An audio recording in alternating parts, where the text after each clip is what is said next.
నమస్తే అమ్మ. నమస్తే అండి. మీ పేరమ్మా? నా పేరు జలేంద్ర. ఏం చేస్తారమ్మా? నేను హౌస్ వైఫ్గా టైలరింగ్ చేస్తాను. గ్రామం, మండలం? మాది కట్టంగూరు మండలం, కల్లమెర గ్రామం. సీఎం రేవంత్ రెడ్డి గారి పాలనపై మీ అభిప్రాయం ఏంటమ్మా? మంచిగానే ఉంది, కాకపోతే ఇంకా మంచి అభివృద్ధి కావాలని కోరుకుంటున్నాం.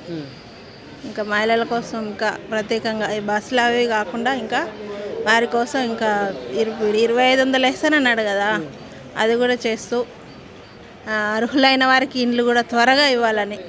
ఎందుకంటే కొంతమంది ఇంకా చాలా ఇప్పుడు ఎండాకాలం పోతే వర్షాకాలం వస్తుంది, ఇబ్బంది పడతారు చాలా. నేను చాలా చూసిన, ఎందుకంటే నేను ఎక్స్-ఎంపీటీసీ అక్కడ, కాబట్టి నేను చాలా గమనించిన. వీలైనంత తొందరగా ఇండ్లు ఇవ్వడం మంచిదని నేను రేవంత్ అన్న గారిని కోరుతున్నాను. ఈ విధంగా మరి గతంలో కేసీఆర్ గారి పాలనపై మీ అభిప్రాయం ఏంటమ్మా? కేసీఆర్ గారు చేసిర్రు, భూములు ఉన్న వారికే లాభం జరిగిందని నేను అనుకుంటున్నా. పేదవాడుగానే ఉన్నాడు. రేవంత్ అన్న గారిని ఒక్కటే కోరుతున్నా, పేదవాడిని అభివృద్ధి పరచండి. పేదవాడినిగానే ఉంచకుండా కొంచెం పేదవాడిని కూడా కొంచెం మధ్య తరగతి వానిగా చేయాలని కోరుతున్నా. థ్యాంక్స్ అమ్మా. నమస్తే అమ్మా. నమస్తే సార్. మీ పేరమ్మా? నాగమ్మ సార్. ఏం చేస్తారమ్మా? నేను కూలినాలే సార్. గ్రామం, మండలం? గ్రామం అడ్లూరు, మండలం చాలిగౌరారం, జిల్లా నల్గొండ.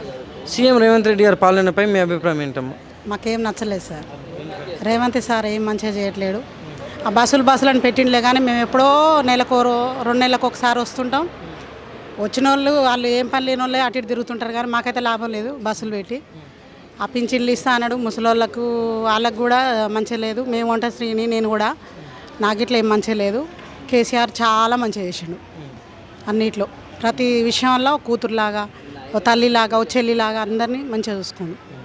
కేసీఆర్ పాలనే బాగుంది. కేసీఆర్ గారి పాలన బాగుంది. రేవంత్ కూడా చేయాలంటే మంచిగా చేయాలి, అన్నయ్య కూడా. ఇక చేయకపోతే ఇంకా చాలా వరకు ఇబ్బందే ఉంటుంది.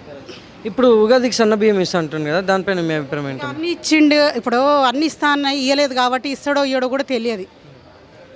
ఇచ్చేది తెలియదు, ఇవ్వంది తెలియదు మాకైతే. ఇక అంతే. థ్యాంక్స్ అమ్మా. సరే. నమస్తే అమ్మా. చెప్పండి. మీ పేరమ్మా? పల్లవి. ఏం చేస్తారమ్మా? నేను ఖాళీ హౌస్ వైఫ్. గ్రామం, మండలం? సిటీ హైదరాబాద్. నేను సీఎం రేవంత్ రెడ్డి గారి పాలనపై మీ అభిప్రాయం ఏంటమ్మా? ఫ్రీ బస్సెస్ ఎందుకు పెట్టాడు అసలుకి? కొట్లాడుకోవడానికి, ఆడవాళ్ళు కొట్లాడుకోవడానికి పెట్టాడా? ఆల్రెడీ కేసీఆర్ కొన్ని స్కీమ్స్ ఫాలో చేస్తున్నాడు, మరి అవి తిని కంటిన్యూ చేస్తే అయిపోయింది కదా.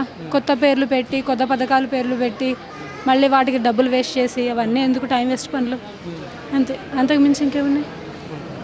మరి గతంలో కేసీఆర్ గారి పాలనపై మీ అభిప్రాయం ఏంటమ్మా? బాగానే ఉండేది, పాలన మంచిగానే ఉండేది, కానీ అన్ని ఫ్రీ బస్సులు, ఫ్రీగా మహిళలకు డబ్బులు ఇస్తాననగానే ఫ్రీకి టెంప్ట్ అయిపోయి ఓట్లేశారు. ఇప్పుడు అనుభవిస్తున్నారు అంతే. మళ్ళీ నెక్స్ట్ టైం అన్నా కేసీఆర్ని విన్ చేస్తే కొంచెం బెటర్ ఉంటుంది. ఏదైనా ఫ్రీగా వచ్చేది వేస్ట్.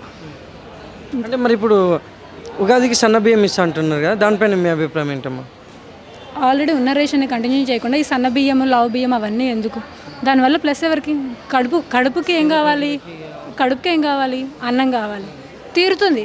మళ్ళీ కొత్తగా నేను సన్న బియ్యం, లావు బియ్యం ఆ వేరియేషన్ ఎందుకు? ఏదో ఒకటి నేను ప్లస్ చేస్తున్నాను చూపించడానికి అంతే. ఉన్న స్కీముల్ని కంటిన్యూ చేసి కొత్తగా నువ్వు ఏదైనా చెయ్యి, బాగుంటుంది. అంతేగాని ఉన్న వాటిని మార్చి డబ్బులు వేస్ట్ చేస్తా అంటే వేస్ట్ ఆఫ్ టైం అంతే. మనీ, టైం రెండు వేస్ట్ అంతే. థ్యాంక్స్ అమ్మ. Okay sir. నమస్తే అండి. మీ పేరు సార్? శ్రీను. ఏం చేస్తుంటారు సార్? కూలినాల పని చేస్తారు. గ్రామం, మండలం? చెరుకుపల్లి గ్రామం, కేతుపల్లి మండలం, నల్గొండ జిల్లా. సీఎం రేవంత్ రెడ్డి గారి పాలనపై మీ అభిప్రాయం ఏంటి? అస్సలు నచ్చలేదు నాకు పాలన, అస్సలు నచ్చలేదు నాకు సార్. కేసీఆర్ పాలన నాకు మంచిగా అనిపించింది. ఆయన దిగిపోయిండు, కరువు వచ్చేసింది, పొలాలు ఎండిపోతున్నాయి. మా దగ్గర అయితే బోర్లు లేక, నీళ్ళు లేక అంత ఆగమం అవుతుంది. తాగడానికి నీళ్ళు కూడా దొరుకుతలేవు ఇప్పుడు బోర్లలో. కేసీఆర్ 15 ప్రాణాల నుంచి పుష్కలంగా వాటర్, ఏ పొలమైనా ఎండిపోయిన వరకు ఎండిపోలేదు అప్పుడు. ఇప్పుడు మాత్రం పుష్కలం ఎండిపోతున్న పొలాలు. మనం బామ్మది ఫోన్ చేసినాం, 3 ఎకరాల పొలం నీళ్ళు ఎండిపోయింది, బర్రెల మేపుతుండు. కారణం ఏంది మరి? చెర్లు పురుగులు తీయలేదు, చెర్ల నీళ్ళు స్టాకు లేవు, బోర్లు ఎండిపోతున్నాయి, బావులు ఎండిపోతున్నాయి. అది సంగతి. ఇచ్చిన 6 గ్యారెంటీ ఏదేమో లేదు. గ్యాస్ పడితే మా ఊళ్ళో ఒక గ్యాస్ కూడా 500 రావట్లేదు.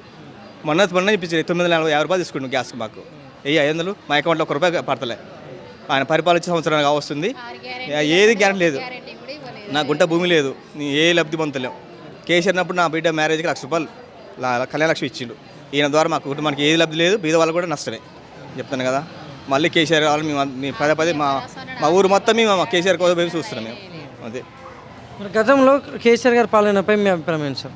అన్న గతంలో కేసీఆర్ గారి పాలన ఎలా ఉంది? చక్కగా ఉందండి, చెప్తాను కదా. కేసీఆర్ పాలన మాకు నచ్చింది. నాకు రేవంత్ పాలన అస్సలు నచ్చలేదు నాకు. Thank you sir. ఈసారి కూడా మేము మళ్ళీ కేసీఆర్కి ఓటేస్తాం. మా ఊరు మొత్తం ఏకమైనాం. అదే. Thank you sir. Okay, thank you. నమస్తే అమ్మ. నమస్తే అండి. మీ పేరమ్మా? నా పేరు జయమ్మ అండి. ఏం చేశారమ్మా? ఏం కూలినాలే చేస్తాం. గ్రామం, మండలం? గ్రామం చెరుకుపల్లి, మండలం కేతపల్లి, జిల్లా నల్గొండ. సీఎం రేవంత్ రెడ్డి గారి పాలనపై మీ అభిప్రాయం ఏంటమ్మా? ఆయన సీఎం రేవంత్ రెడ్డి 6 గ్యారంటీలు ఇస్తానన్నాడండి, ఏమి ఇవ్వలేకపోయాడు. అవి వాటి కోసం చూసి ఆశపడి ఆడవాళ్ళమంతా మేము ఓట్లేసి గెలిపించినాం. మా ఆడవాళ్ళకు గ్యాస్ ఫ్రీ అన్నాడు, గ్యాస్ ఇవ్వలేదు. సన్న బియ్యం అన్నాడు, సన్న బియ్యం ఇవ్వలేదు. ఇంటి ఒక్కరికి 2500 పింఛన్ ఇస్తానన్నాడు, పింఛన్ ఇవ్వలేదు. ఇక దానికోసం ఏం చేస్తామని చెప్పి ఇంకా ఇస్తాడేమో, 14 నెలలు ఆయన గెలిచి ఇంకా ఇస్తాడేమో అని చూస్తున్నాం, కానీ ఇవ్వలేదు ఇంతవరకు. కానీ కొంచెం అన్న సాయం మేము కేసీఆర్ వల్ల పొందినాం. మా బుజ్జి మ్యాచుడి పెళ్ళి చేస్తే 1,16,000 ఇచ్చిండు ఆయన కేసీఆర్. బస్సు ఉంటే ఉన్నోళ్ళకే వసతి, ఎన్నడో ఒకనాడు మేము పోతాం ఆ బస్సుకి. ఉన్నోళ్ళకే అవసరం, అది అవసరం ఉండేటోళ్ళు, లేని వాళ్ళకి పెట్టాలి. ఇంకా ఉపాధి కల్పించాలి లేని వాళ్ళకి, కూలినాలు చేసుకునేటోళ్ళకు. ఆత్మీయ భరోసా అన్నాడు, ఆత్మీయ భరోసా కూడా ఇవ్వలేదు మాకు. 6 నెలలకు 6,000, సంవత్సరానికి 12,000 ఇస్తానన్నాడు, అవి కూడా ఇవ్వలేకపోయిండు. చేసేది ఏం లేదు. ఇక మళ్ళీ కారే రావాలి, మళ్ళీ కేసీఆరే రావాలని చూస్తున్నారు ప్రజలు మొత్తం. అది మీకు నమస్కారం. ఇక థ్యాంక్స్ అమ్మా.